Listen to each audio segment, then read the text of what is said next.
भारत और ब्रिटेन के बीच बीते 3 साल तक रुक रुक कर चले एफटीए यानी मुक्त व्यापार समझौते पर गुरुवार को मुहर लग गई।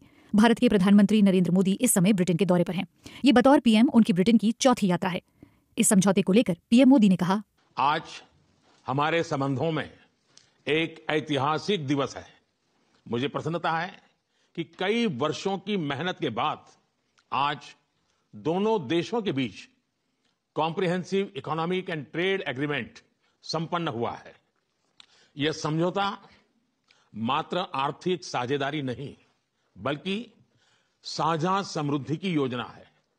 एक और भारतीय textile, footwear, gems and jewellery, sea food और इंजीनियरिंग गुड्स को यूके में बेहतर मार्केट एक्सेस मिलेगा। भारत के एग्रीकल्चर प्रोड्यूस और प्रोसेस्ड फूड इंडस्ट्री के लिए यूके की मार्केट में नए अवसर बनेंगे।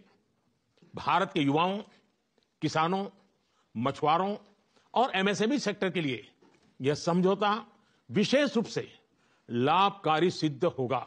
वहीं दूसरी ओर भारत के लोगों और इंडस्ट्री के लिए यूके में बने प्रोडक्ट्स जैसे मेडिकल डिवाइसेस और एरोस्पेस पार्ट सुलभ और किफायती दरों पर उपलब्ध हो सकेंगे। दोनों देशों में निवेश बढ़ेगा और रोजगार के नए अवसर बनेंगे। इतना ही नहीं, दो लोकतांत्रिक देशों और विश्व की दो बड़ी इकोनॉमीज के बीच हुए यह समझौते वैश्विक स्थिरता और समृद्धि को भी बल देंगे। उधर ब्रिटेन में कुछ विपक्षी नेताओं ने चेतावनी दी है कि इस समझौते से ब्रिटिश श्रमिकों को नुकसान हो सकता है, क्योंकि इसमें भारतीय कामगारों के लिए राष्ट्रीय बीमा अंशदान पर छूट को 1 वर्ष से बढ़ाकर 3 साल कर दिया गया है। हालांकि ब्रिटेन के व्यापार मंत्री ने इसे खारिज कर दिया है। इसे 2020 में ब्रेक्सिट के बाद ब्रिटेन का किसी दूसरे देश के साथ सबसे बड़ा व्यापारिक समझौता बताया जा रहा है। इस पर ब्रिटेन के प्रधानमंत्री कीयर स्टारमर ने कहा, It is a deal that will bring huge benefits to both of our countries, boosting wages, raising living standards, and putting more money in the pockets of working people. It is good for jobs, it is good for business, cutting tariffs and making trade cheaper, quicker and easier. It is good for consumers because it will bring down prices on Indian goods in the United Kingdom, like clothes and shoes and food, and it will deliver benefits for the long term. And we both know this is the biggest and most economically significant trade deal that the UK has made since leaving the EU. And I think I can say that it's one of the most comprehensive deals that India. चलिए अब इस समझौते से जुड़े 5 अहम सवालों के जवाब जान लेते हैं। ये डील कितनी बड़ी है? ब्रिटिश सरकार का कहना है कि इस समझौते से ब्रिटिश अर्थव्यवस्था में हर साल 4.8 अरब पाउंड यानी 6.5 अरब डॉलर का योगदान होगा। हालांकि ब्रिटेन भारत को अपने कुल निर्यात का 1.9% निर्यात करता है और कुल आयात का 1.8% आयात करता है।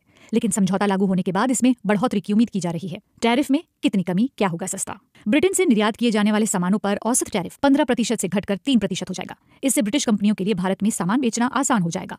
भारत ने ब्रिटेन से आयात होने वाली विस्की पर टैरिफ को आधा यानी 150% से घटाकर 75% कर दिया है। वहीं भारत में ब्रिटेन की कारें, एरोस्पेस, इलेक्ट्रिकल्स, चिकित्सा उपकरण, विस्की और मांस, बिस्किट, चॉकलेट जैसे खाद्य पदार्थ सस्ते हो जाएंगे और ब्रिटेन में भारतीय वस्त्र और आभूषण भी सस्ते होंगे। तीसरा सवाल, भारतीय प्रोफेशनल्स के लिए नियमों में क्या बदलाव होंगे? ब्रिटिश प्रधानमंत्री कीयर स्टारमर ने दावा किया है कि इस समझौते से पूरे ब्रिटेन में 2200 से ज्यादा नौकरियां पैदा होंगी। समझौते के तहत जो भारतीय कर्मचारी अस्थायी रूप से ब्रिटेन जाएंगे और जो ब्रिटिश कर्मचारी अस्थायी रूप से भारत में काम करेंगे, उन्हें केवल अपने देश में ही सामाजिक सुरक्षा योगदान देना होगा। चौथा सवाल, किन मुद्दों पर बातचीत जारी है?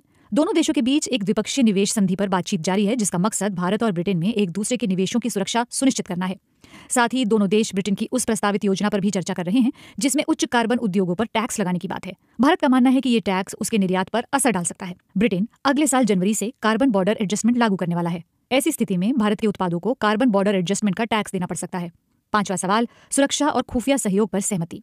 दोनों प्रधानमंत्रियों ने रक्षा, शिक्षा, जलवायु, तकनीक और इनोवेशन के क्षेत्र में आपसी सहयोग बढ़ाने पर भी सहमति जताई है। खुफिया साझेदारी और ऑपरेशनल स्तर पर सहयोग से भ्रष्टाचार, गंभीर धोखाधड़ी, संगठित अपराध और अवैध प्रवाह से निपटने में मदद मिलेगी। इसमें आपराधिक रिकॉर्ड साझा करने के लिए एक नए समझौते को अंतिम रूप देना भी शामिल है, जिससे अदालती कार्रवाई में सहायता मिलेगी, निगरानी सूचियां सटीक बनाई जा सकेंगी और यात्रा प्रतिबंधों को लागू करना संभव हो सकेगा।